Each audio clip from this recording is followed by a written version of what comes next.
Well, the federal government is working to create a registration process for drone users. News 18's Kayla Sullivan reports it's all a part of their plan to hold more people accountable for breaking drone laws. Kayla. Yes, Jeff and Gina, after several incidents involving irresponsible drone use, government is trying to find ways to hold them accountable. I talked with a local drone user who says as long as people are following the rules, this new government regulation shouldn't change much. However, he wishes they would let up on a few other drone laws.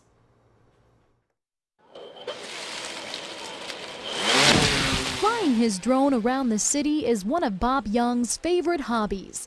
But the FAA is making that hobby a bit difficult for him. Right now, the regulations are pretty stiff, 5 miles from the airport, so really you can't fly at too many places in Lafayette. Those stiff regulations aren't going to loosen anytime soon. In fact, the Department of Transportation recently announced they're working on a registration process that could start as soon as this holiday season. I think it's just a stopgap. They're trying to figure out to do something before the Christmas season comes and everybody buys one. The Department of Transportation says the registration process is in response to recent drone incidents. Some have been flying too closely to airplanes, and others are crashing at places like the U.S. Open, a college football game, and even the White House. As the operator is using the drone, there's no way to tell who it belongs to.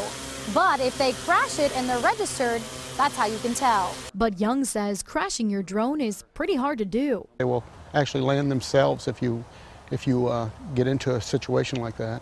He says users are probably not following regulations if they're crashing. It has to be in your line of sight, and once it gets out of your line of sight, that is when things are going to happen like that. Rules for the drone are not expected to change, just particulars on the registration process, which ultimately doesn't scare Young since he says he follows the rules. They've got to be responsible for what they're doing. And the FAA is hoping their new registration requirements will do just that. Now, Young says he wishes the FAA would reconsider its law banning commercial use of drones. It would be a dream for him to make a career out of the hobby, but for now, he just shares his drone pictures and videos on social media and gives them away as gifts. Kayla Sullivan, News 18. All right, Kayla, thank you.